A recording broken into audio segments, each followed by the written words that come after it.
Ay, gracias, nadie. Va a chingar su casa. No puede amanecer a decir que no había entrado. Ah, bueno. ¿Qué me estás pidiendo ahora? Mira, no te preguntan, Renato, ¿qué es? Ya, también sí, miedo, ya te chivió. No, no, no, el Renato no te pregunta si yo te ando. No. No. Ah, a saber más. Y yo sí. Uy. Voy a poner una grabación. Apaguen sus micrófonos.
Bien, buenas tardes, compañeros. Pregunto si se ve y escucha claro.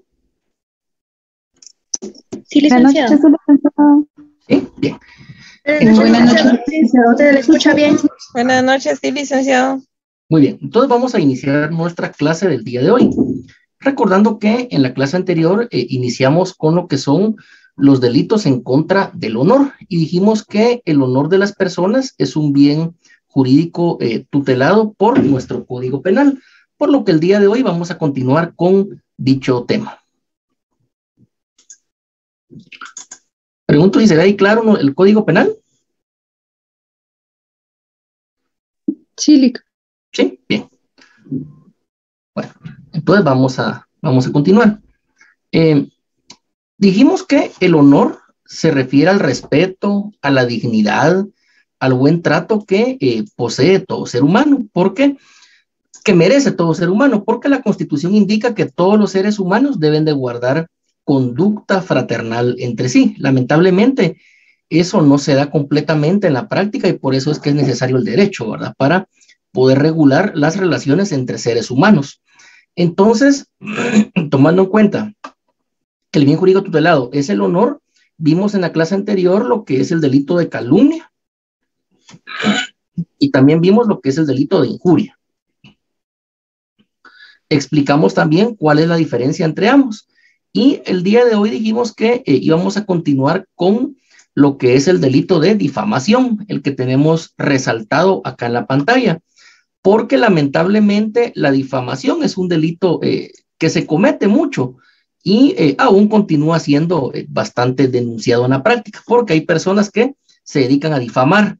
Algunos son difamadores profesionales que inventan historias y tratan de dañar en su honor o en su prestigio a un ser humano. Por eso es que tenemos el delito de difamación, el cual está regulado en el artículo 164 de nuestro Código Penal. Por favor, alguien que lo lea, lo que tenemos en pantalla. Artículo 164. Hay delitos de difamación cuando las imputaciones constitutivas de calumnia o injuria se hicieren en forma o por medios de divulgación que puedan provocar odio o descrédito, o que menoscaben el honor, la dignidad o el decoro del ofendido ante la sociedad. Al responsable de difamación se le sancionará con prisión de 2 a 5 años. Bien, entonces este es el tipo penal o el delito de difamación. Vamos a ver cuáles son sus elementos. En primer lugar, por difamación vamos a entender imputaciones. Una imputación, para los que no les había quedado claro, una imputación es una acusación, es atribuirle algo a una persona, es un señalamiento. Una imputación viene siendo un hecho que se le atribuye a una persona. Entonces aquí indica que la difamación son imputaciones constitutivas de calumnia o injuria. Bien, entonces ya vimos que calumnia es atribuirle a una persona uno de los delitos que el Código Procesal Penal en su artículo 24 bis establece como delitos de acción pública. Es decir, delitos que tienen que ser investigados de oficio por el Ministerio Público. Esa es la calumnia. Por ejemplo, inventar, mentir, decir que alguien mató a otra persona, que violó a otra persona, que es extorsionista, etcétera. Eso es la calumnia. Mentir inventando que alguna persona cometió algún delito. En segundo lugar tenemos la injuria. Injuria explicamos en la clase anterior que es todo acto de insulto, todo acto, toda palabra o toda acción que se ejecute con la intención de dañar el honor o el prestigio de alguien. Dijimos que, por ejemplo, aquel que enfrente de una casa va a colocar un letrero, ¿verdad? Y que empieza a colocar, sí, el que vive acá es, qué sé yo, tiene 3 amantes, etcétera. Eso es injuria, tratar de dañar la honra de una persona. Entonces, difamación son esas imputaciones constitutivas de calumnia o injuria. Pero, ¿qué es lo que diferencia la difamación de la calumnia o de la injuria? Básicamente es este elemento, que se hicieran en forma o por medios de divulgación. Nótese que nuestro Código Penal aquí como elemento no indica medios de comunicación, dice medios de divulgación que puedan provocar odio o descrédito. Entonces, esos medios de divulgación puede ser un medio de comunicación, la radio, la televisión, la prensa escrita. Actualmente puede ser, por ejemplo, por Zoom, puede ser con una cadena de WhatsApp, puede ser por una cadena de correo electrónico, etcétera. Cualquier medio de divulgación. ¿Por qué se le llama medio de divulgación? Porque sirve para divulgar información. Por ejemplo, Zoom es para divulgar información, para divulgar conocimiento.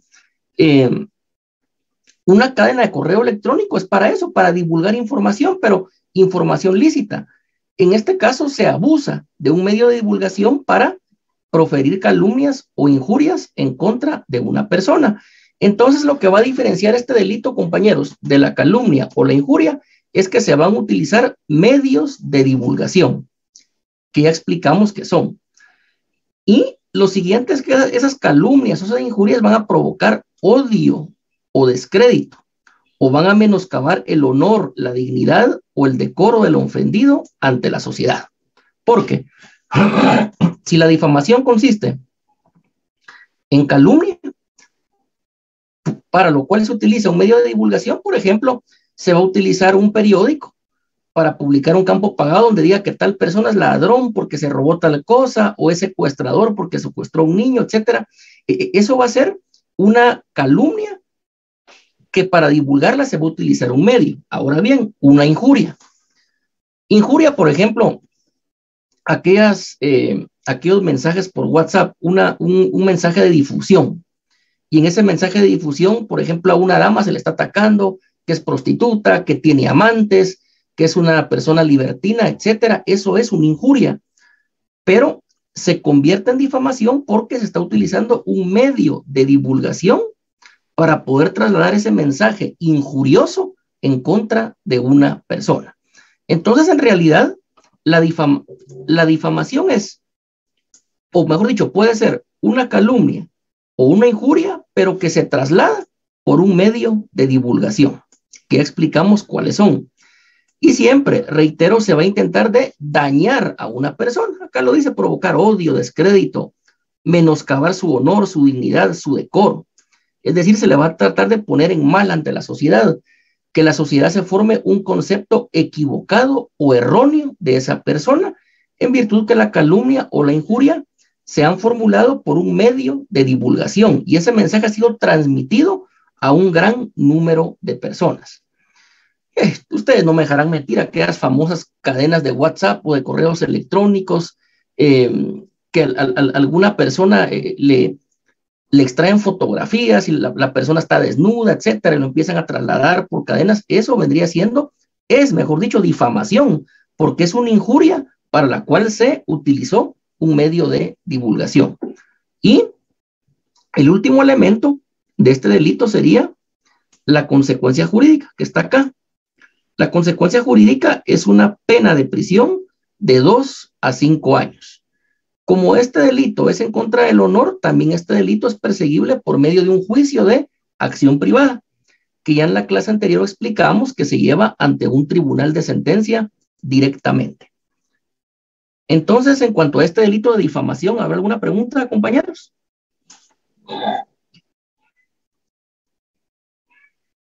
¿O continuamos? Bien, entonces vamos a continuar. Claro, Lick, gracias. Y este delito de difamación también tiene algunos matices. Por ejemplo, en este caso, tenemos acá lo que es la publicación de las ofensas. ¿Alguien que lo lea, por favor? Artículo 165.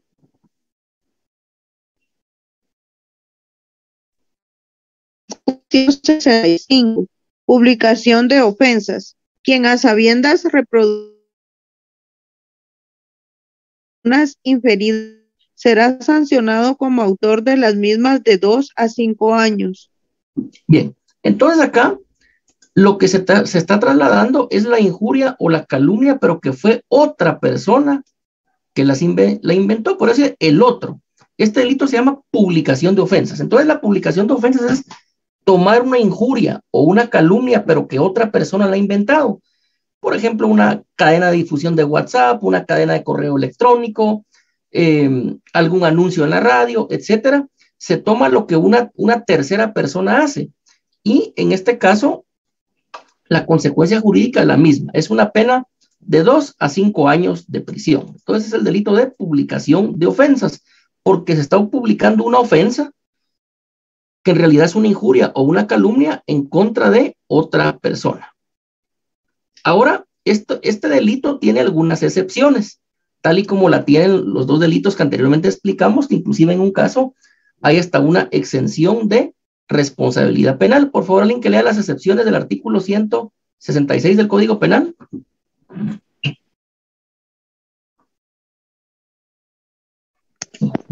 No incurre en delito de calumnia, injuria o difamación, siempre que no haya obrado por interés o con ánimo de perjudicar. 1. Quien manifestare técnicamente su parecer sobre alguna producción literaria, artística o científica. 2. Quien por razón de cometido expresare su juicio sobre la capacidad, instrucción, aptitud o conducta de otra persona. Bien, entonces, este artículo, compañeros, realmente técnicamente es es una excepción, o mejor dicho, es una exención de responsabilidad penal, porque vean lo que dice, no incurre en delito. Y los supuestos son los siguientes. En primer lugar, habla de una persona que va a manifestar un criterio técnico. Básicamente, ¿saben a quién se refiere este primer artículo? A los críticos, a los analistas. Porque un crítico literario va a ser una persona que en la prensa o en una revista científica va a formular una crítica sobre una obra. Por ejemplo, que alguien analice El Señor Presidente de Miguel Ángel Asturias, o que alguien realice una crítica literaria, por ejemplo, sobre una obra de Augusto Monterroso, o más recientemente, alguien que analice un libro o una obra, por ejemplo, de Isabel Allende. Esa es una crítica literaria. Esa persona va a indicar por qué, según su criterio, dicha obra no es muy buena, o es mala, o es una obra buenísima, o por qué está bien, o por qué está mal escrita. Ese es un crítico literario. Acá la ley eso no lo sanciona. También habla, por ejemplo, de lo artístico. Un crítico artístico, el ejemplo clásico y moderno es aquellos críticos de la academia o todos los reality shows que salen ahí en la televisión. Ellos son críticos. Ellos le dicen a una persona, mire, usted no cantó bien, está desafinado, se le olvidó la letra, no entonó bien. O puede decir, mire, usted cantó muy bien, tiene muy buena voz, buena melodía, etcétera. Eso no es sancionado por la ley porque es una crítica artística. Esa crítica artística también puede ser sobre una pintura, sobre un cuadro, puede ser sobre una escultura, etcétera. Cualquier arte, por eso es una crítica artística. Y por último, también habla de un conocimiento técnico científico.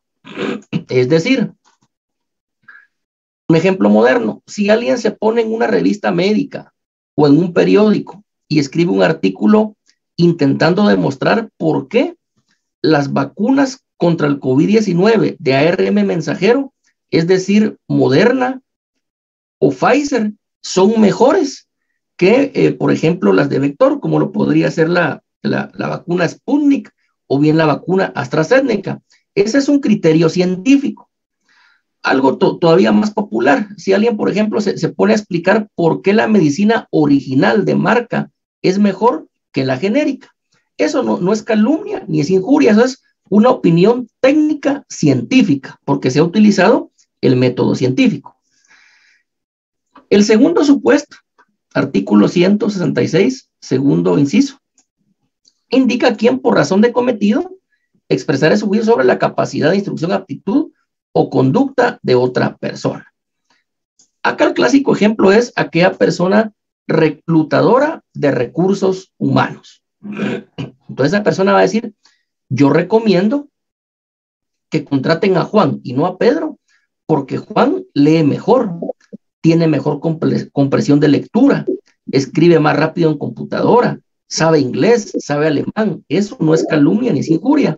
Ese es un juicio técnico sobre la instrucción de una persona. También se habla, solo si apagamos el micrófono, por favor. Gracias. Habla sobre la aptitud de una persona. Apaguemos el micrófono otra vez, por favor. Galeano, dice el usuario. Bien, ya lo apagó. Entonces, sobre la aptitud. Por ejemplo, cuando alguien va a sacar licencia de conducir y otra persona dice, mira, usted no gana el examen porque no sabe ni parquearse bien. Eso no es una injuria ni es una calumnia, sino que es un juicio, es una opinión que se da por razón de cometido. Porque la persona puede ser un evaluador, puede ser un maestro, etcétera.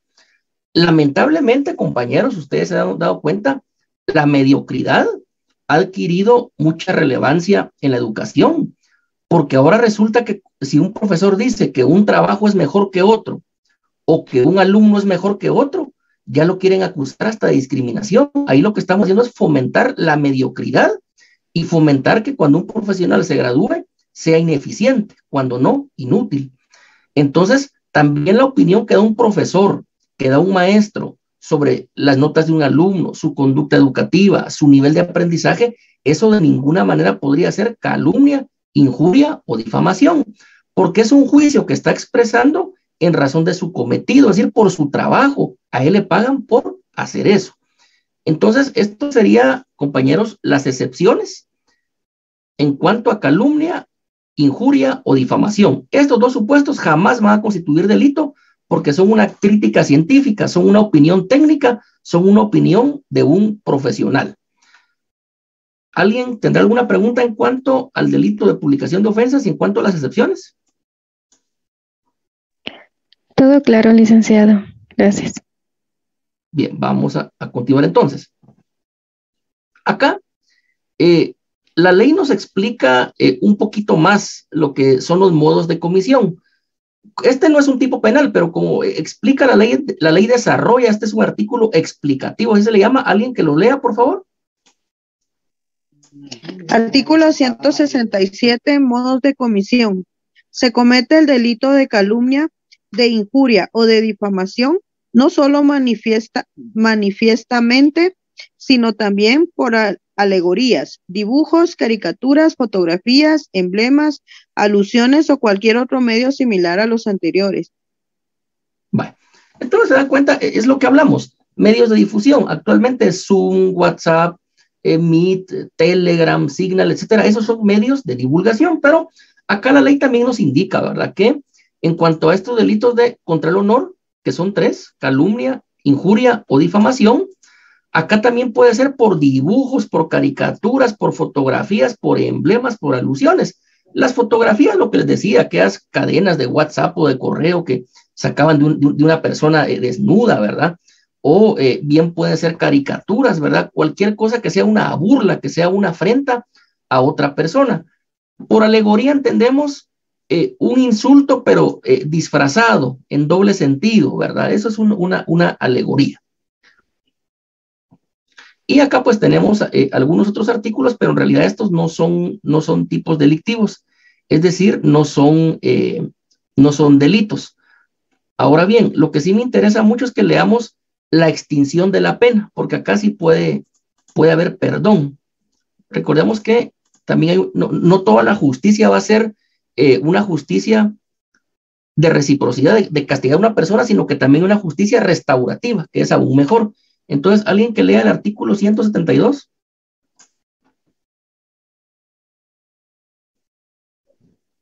Extinción de pena. Artículo 172. La parte ofendida extingue la responsabilidad penal o la pena en los delitos de calumnia, injuria y difamación contra particulares. Bien. Entonces, ¿qué significa esto, compañeros?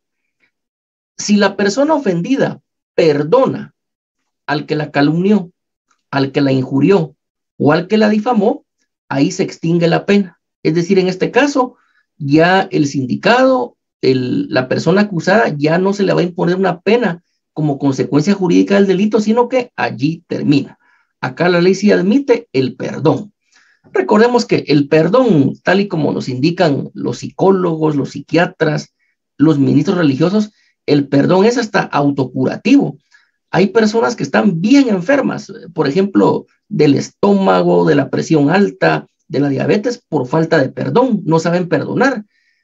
No se les olvida de niños quién los trató mal, no se les olvida el daño que le hizo su pareja, etcétera. Es falta de perdón. Entonces acá se puede perdonar al que calumnia, al que injuria y al que difama. Esta es la justicia restaurativa, es superar un conflicto. Vamos a ver en el chat, indica... Licenciado, buena noche. ¿El famoso FO del periódico está cometiendo delito alguno o se toma como libre expresión? Mire, podría cometer un delito, pero cuando es un periodista en un medio de comunicación formal, la vía se aplica la ley de libre emisión del pensamiento. Y la ley de libre emisión del pensamiento contiene un juicio que es por jurados, así como es en Estados Unidos. Están los jurados que dicen inocente o culpable y el juez impone la sanción. Entonces, como es periodista, podría incurrir en delito, podría, pero la vía para perseguirlo penalmente, en este caso, es un juicio de imprenta. Y ese juicio de imprenta está regulado en la ley de libre emisión del pensamiento, una ley que es de los años 70, pero que es vigente en Guatemala. Aún vemos en los juzgados juicios de imprenta. Lo que pasa es que, por lo menos yo nunca he visto uno que llegue hasta la sentencia, pero sí aún se da. Indica compañero Luis Felipe Marroquín, los famosos memes son difamación, efectivamente. Así es, compañero, porque vea lo que dice acá el artículo 167. Alegorías, dibujos o caricaturas o fotografías. Por lo regular, un meme es una caricatura, un dibujo o una fotografía. Si el meme se utiliza para dañar en su honor a una persona, podría ser calumnia, injuria o difamación si se utiliza un medio de divulgación. A ver, ya no hay más preguntas en el chat. ¿Alguna otra pregunta en cuanto a lo que hemos visto hasta ahora, compañeros? No, licenciado, todo claro. Vale. Y ahora sí, vamos a ver el chat. Nuestra ley no se adapta del todo a las redes sociales. Esa pregunta es difícil porque la difamación, la injuria o la calumnia sí se pueden hacer por redes sociales, eso está claro. ¿Cómo investigarlo, cómo perseguirlo y cómo dar con el autor de esos mensajes en redes sociales? Ahí está el tema difícil. Dice en el chat, Lick, ¿y la huelga de Dolores con lo que se hace alegoría a los políticos? Sí, lo que pasa es que cuando son funcionarios públicos, si las críticas son por su labor pública, no podrían constituir delito, pero obviamente críticas constructivas, que digan, miren, un funcionario hizo una carrera y no sirvió, algo así, ¿verdad? Pero eventualmente si se comete en contra de la vida privada o particular de alguien, por ejemplo, que estén insultando a la esposa de un alcalde, que estén insultando, agrediendo verbalmente al esposo de una diputada, pues sí podría eventualmente constituir un delito. Vamos a ver, en el chat dice Lilian Barrios, licenciado, las acusaciones por Facebook desde perfiles falsos también cuentan, sí, también cuentan. Lo que pasa es que habría que identificar bien quién es el que creó esa cuenta, quién es el verdadero autor para poderlo perseguir penalmente, que eso es muy costoso. Indica Karen, ¿cómo aplicar la ley? Es el problema con los memes y todo lo de las redes, pero la abuela Dolores dicen lo que quieren. Efectivamente, cuando es por redes cuesta encontrar al culpable. La huelga es una tradición centenaria, ¿verdad? Es temporal, únicamente es de un día y lo que ahí se hace eventualmente podría constituir delito, ¿verdad? Pero reitero, básicamente la huelga, el espíritu de la misma es una crítica hacia los funcionarios públicos por su labor pública. Eso sería la huelga. Ya meterse con la esposa, con los hijos, con niños, eso sí ya es un tema diferente. Bien, ¿alguna otra pregunta antes de proseguir con el otro tema? Bueno, entonces ahora, compañeros, vamos a ver una clase de delitos bastante delicados, bastante, podríamos decirle, un tema bastante sensible, un tema bastante difícil, pero que lamentablemente en la práctica se da mucho. Solo, si me permiten, en lo que cambio esto.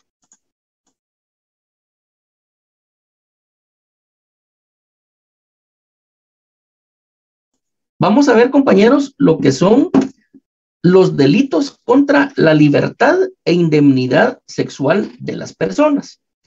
Lo primero que hay que mencionar que acá el bien jurídico tutelado es la libertad, son dos bienes jurídicos. Uno, la libertad sexual de una persona. ¿Qué significa eso? Que una persona es libre para ejercer o no ejercer su sexualidad. Eso depende de cada ser humano. Básicamente, cuando una persona es mayor de edad, es decir, cuando ha cumplido 18 años, tiene libertad para iniciar su vida sexual activa de la manera que estime conveniente, siempre y cuando sea una relación sexual voluntaria entre dos personas mayores de edad. Eso es la libertad sexual de las personas. El segundo bien jurídico tutelado es la indemnidad sexual de las personas. Esta indemnidad sexual es un bien jurídico tutelado, pero de niños, niñas y adolescentes, es decir, de menores de edad, porque un menor de edad aún no ha desarrollado completamente su intelecto, su cerebro, su capacidad de decisión como para poderse involucrar en actividades sexuales. Es decir, todo es relativo. Por ello, cuando es un menor de edad, hablamos de indemnidad sexual, porque es una persona que todavía no tiene toda su capacidad volitiva, mental o cerebral para poder involucrarse en actos sexuales. Diferente es la libertad sexual, que alude a personas mayores de edad. Y en virtud de ella, una persona mayor de edad, una persona adulta, puede involucrarse sexualmente como él desee o bien no involucrarse. Es libre, nadie lo puede presionar ni a hacer ni a dejar de hacer. Entonces, acá son dos bienes jurídicos tutelados. En primer lugar, la libertad sexual, que alude a personas mayores de edad.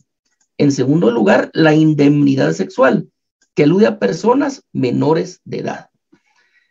Estos delitos, el derecho penal moderno los llama delitos sexuales, así los llama, delitos sexuales. Este tema es bastante complejo, bastante delicado y bastante hiriente, porque déjenme contarles que en la antigüedad, por ejemplo, en aquellas famosas tablas de Alfonso el Sabio, todo eso, fíjense que las personas que incurrían en violación eran sancionadas con la pena de muerte. Es decir, sobre todo si alguien violaba o abusaba a un menor de edad, la pena era la muerte, ya sea por lapidación, es decir, a pedradas, por ahorcamiento, es decir, con una soga, o bien con arma de fuego. El que violaba a un niño le era quitada la vida. La pena de muerte era la sanción, porque, reitero, son delitos muy crueles, sobre todo cuando la víctima es un niño, niña o adolescente. Y el ejemplo que siempre hemos puesto en las conferencias es el siguiente. Fíjense que eventualmente, ya viendo las cosas fríamente, a veces hasta el homicida, el que mata a otra persona, tiene cierta justificación. Porque si lo han venido ofendiendo, denigrando, discriminando, etcétera, esa persona va creando odio y algún día mata a su ofensor. O sea, no se justifica, pero tal vez explica.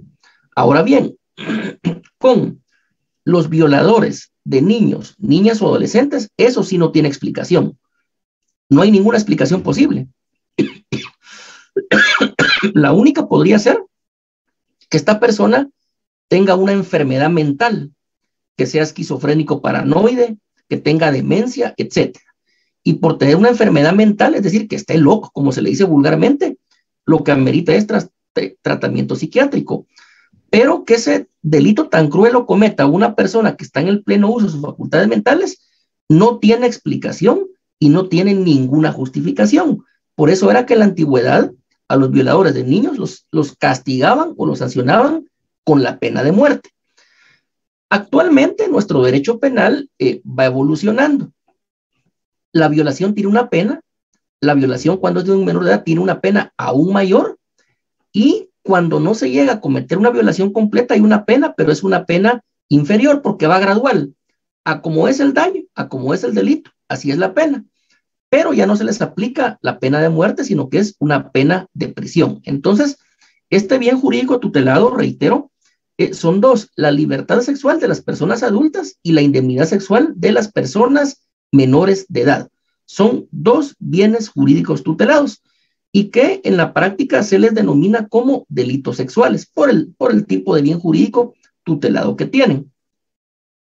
Primeramente nos vamos a enfocar en personas adultas, es decir, la libertad que le asiste a cada ser humano. Nadie lo puede obligar ni a hacer ni a no hacer. Tiene autonomía, es una persona que tiene libre albedrío y él sabrá qué hace. Eso sí, siempre y cuando sea voluntario con dos personas. Cuando ya no es voluntario, ahí está el problema, porque estamos ante la presencia de un delito. De lo que hemos hablado hasta acá, ¿habrá alguna pregunta, compañeros?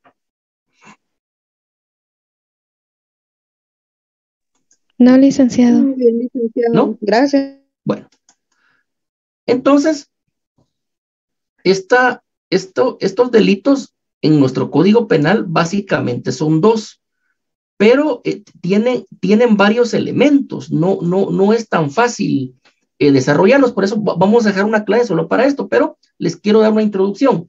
Básicamente los delitos son dos: el delito de violación, que está tipificado acá en el artículo 173 del Código Penal, cual aparece en pantalla, y está, número dos, el delito de agresión sexual. La diferencia es que el delito de violación, que está tipificado acá en el artículo 173 del Código Penal vigente, sancionado más severamente, porque es un acto, por así decirlo, más abusivo, un acto que causa más daño, más agravio. Y el delito de agresión sexual, que está tipificado en el artículo 173 bis del Código Penal, tiene una sanción menor porque el daño que se le ocasiona a la otra persona no es tan grave. Entonces, por aquel principio de lesividad, por el principio de gradualidad y de humanidad de las penas, mientras más sea el daño, la pena va a ser más severa. Por eso es que al ser la violación el delito que ocasiona más daño en la víctima, en el agraviado, la pena es de 8 hasta 12 años. Y hay un tercero, que es la violación calificada. Básicamente es el mismo delito de violación, pero tiene circunstancias que lo califican, como vamos a ver oportunamente. Estos dos delitos son delitos de acción pública, es decir, que el Ministerio Público tiene la obligación de perseguir penalmente al que los cometa. Es un delito que amerita investigación de oficio. Es un delito que con una simple noticia que tenga la Fiscalía que ha sido cometido, lo debe de investigar diligentemente e inmediatamente. Debe de ejecutar un plan de investigación serio, formal e idóneo. La violación o la agresión sexual no admiten perdón, no admiten renuncia de derechos, o como se le llama coloquialmente, desistimiento o finiquito. No se puede. El delito de violación y el de agresión sexual es como el asesinato, el secuestro, la extorsión, que no admite perdón. No puede decir la persona agraviada, desisto, renuncio, ya no quiero continuar, no se puede.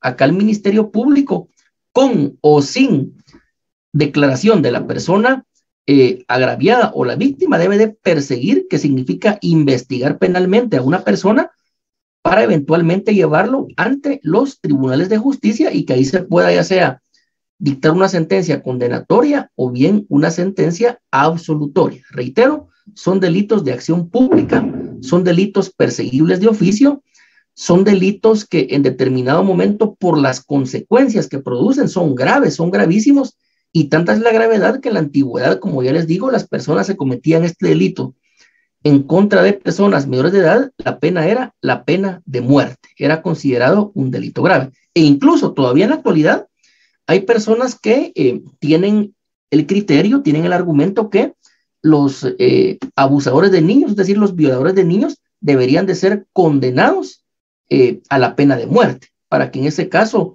el mal desaparezca de la sociedad y que esos hechos no se vuelvan a repetir. Es un criterio que hemos escuchado y el cual se respeta, pero reitero, es porque estos delitos de violación básicamente son delitos que producen resultados graves en la zona agraviada, y no solo la violación, porque también la agresión sexual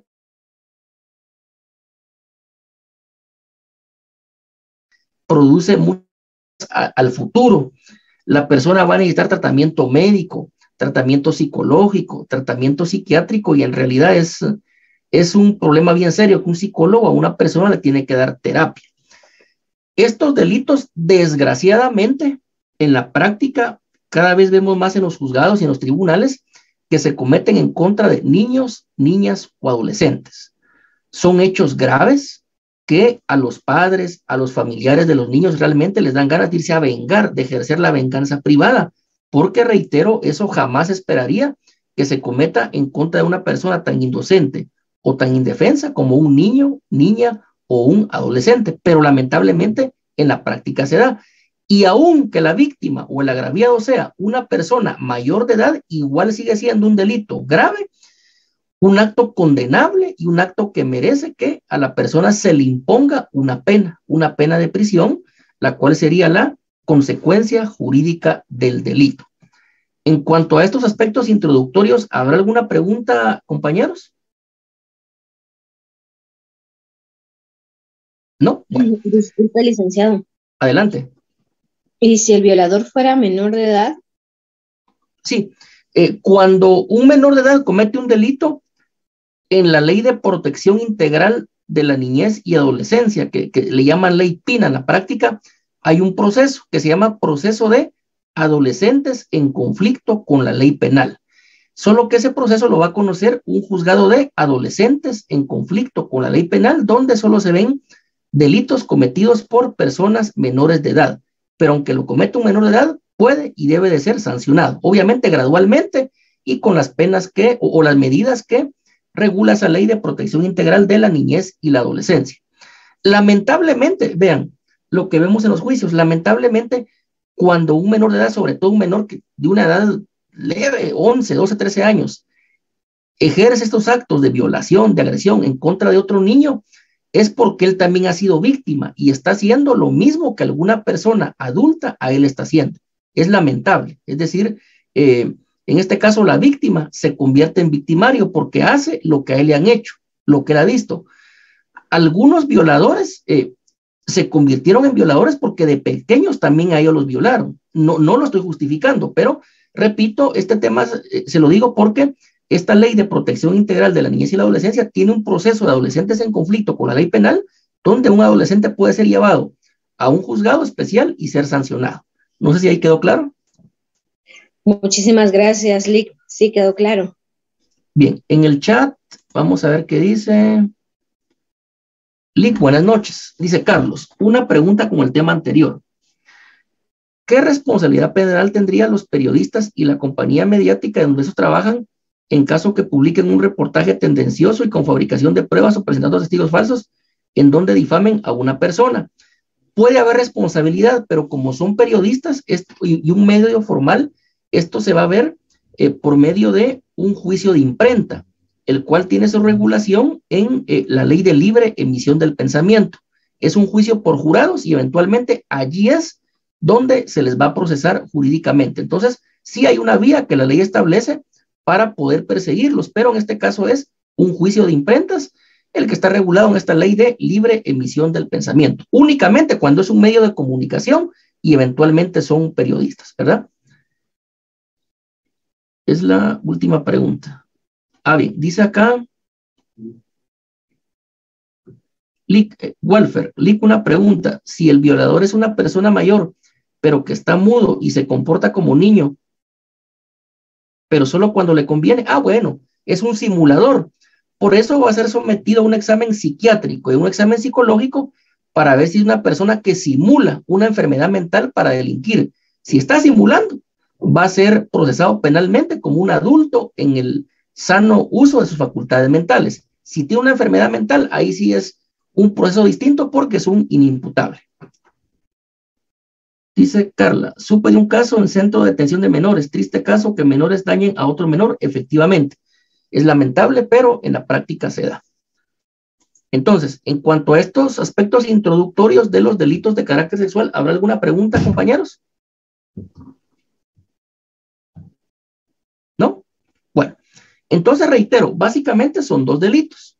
El del artículo 173 y del artículo 173 bis. Pero como son complejos y tienen bastantes elementos, los vamos a estudiar únicamente esos dos delitos en nuestra siguiente sesión virtual. Únicamente dicen en el chat, ¿qué pasa ante el silencio de los abusos que los sacerdotes han cometido y solo los envían al extranjero? Bueno, cometieron un delito que quedó en la impunidad. Si se investigara y se determina que son culpables, deberían de ser procesados jurídicamente y sancionados. Sean sacerdotes, sean de otra religión, sean artistas, sean cantantes, sean profesores universitarios, cualquier profesión, cualquier oficio que una persona cometa un delito de estos, debe de ser sancionado penalmente. Esa sería la respuesta. Si la persona se va al extranjero, para eso hay un tratado de extradición para que lo traigan y sea juzgado acá en Guatemala.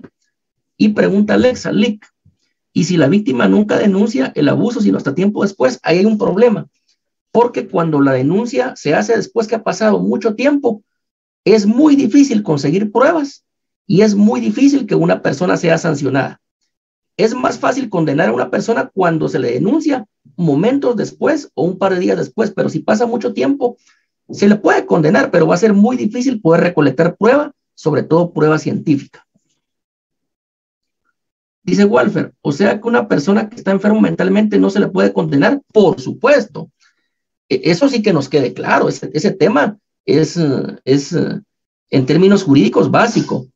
Una persona con una enfermedad mental es inimputable y no se le puede procesar penalmente. Eso lo dice la Constitución, lo dice el Código Penal y lo dice el Código Procesal Penal. Únicamente pueden ser sujetos de proceso las personas mayores de edad y en el pleno uso de sus facultades mentales. Para un enfermo mental hay un juicio que se llama juicio para la aplicación exclusiva de medidas de seguridad y corrección, el cual está en el Código Procesal Penal y que es objeto del curso de Derecho Procesal Penal 1 o 2. Es decir, como está enfermo, se le va a someter a terapia para poderlo rehabilitar médicamente. Ahora bien, si una persona que no tiene enfermedad mental debe ser procesado penalmente. ¿Alguna última pregunta? Indica Dairin. Lick, la víctima nunca denuncia el abuso psicológico sino hasta tiempo después. Pasa lo mismo. Cuando ha transcurrido mucho tiempo, es difícil obtener prueba para condenar al agresor. Bien, entonces si no hay más preguntas, compañeros, finalizamos la clase del día de hoy. Que tengan todos una muy buena noche. Feliz noche, licenciado. Feliz noche, licenciado. Feliz noche, licenciado. Feliz noche.